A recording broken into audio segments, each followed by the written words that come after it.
பாவக்காய் கழுவிட்டு வர சொன்னீங்க இல்லைங்க, எதுக்குங்க? இந்த பாவக்காய் இப்படியா தொக்கு தான் நம்ம செய்ய போறோம். என்ன பண்றது தெரியுமா? இப்போ லேஸா அறுத்து எடுத்துக்கலாம். சரிங்க. மெலிசா இருக்கணும்.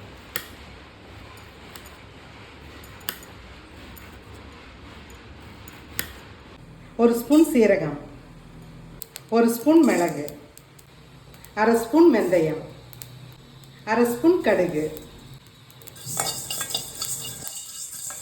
நல்லா வறுத்தாச்சு மிக்சியில் பொடி பண்ணி எடுத்துக்கலாம். 50 கிராம் புளி நல்லா ஊற வச்சு எடுத்துக்கோங்க. இதையும் நல்லா மிக்சியில் நைஸாக அரைச்சி எடுத்துக்கலாங்க. நல்லா எண்ணெய் காய வச்சாச்சுங்க. இதில் முருகலை பாவக்காய் போட்டு எடுத்துக்கலாங்க.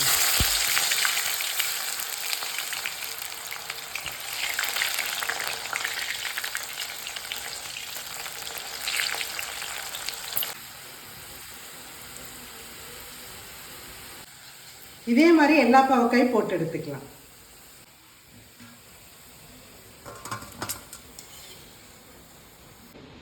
அஞ்சு ஸ்பூன் நல்லெண்ணெய்,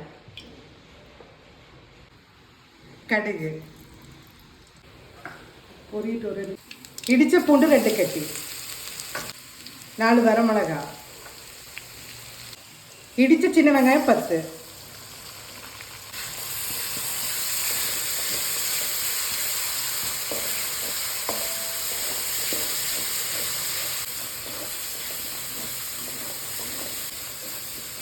அத்தை மனமே தூக்கலா இருக்குங்க. ஆமா பிரியா, அப்ப தொக்கு டேஸ்ட் எப்படி இருக்கும்? செமையா இருக்க போகுதுங்க.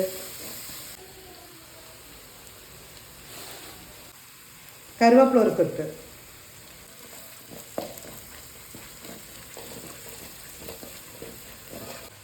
ரெண்டு ஸ்பூன் காஷ்மீர் வரமிளகாத்தூள், 2 ஸ்பூன்,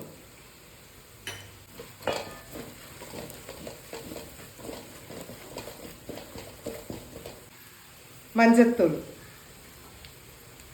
பொடி பண்ண தூளை போட்டுக்கலாம். மிக்சியில் அரைச்சி வச்ச புளி,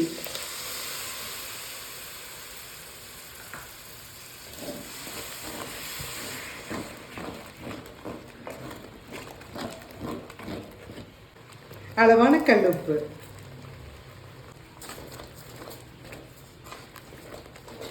தண்ணி ஒரு சொட்டும் கூட ஊற்றக்கூடாது. சிம் வச்சு அப்பப்போ கலக்கி விட்டுக்கோங்க. பாருங்க எண்ணெய் பாருங்க எப்படி திரண்டு நிக்குதுன்னு பாருங்க. இந்த வெல்லம்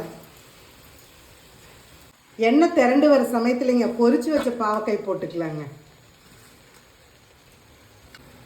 நல்லா கலக்கிக்கலாங்க. இந்த தொக்கு 1 மாசம் இருந்தாலும் கெடாதுங்க. அப்பப்போ சுட சுட சாத்துல போட்டு பிணைஞ்சு சாப்பிட்டா அல்டிமேட்டா இருக்குங்க. ட்ரை பண்ணி பார்த்து எப்படி இருக்குன்னு கமெண்ட்ஸ் சொல்லுங்க.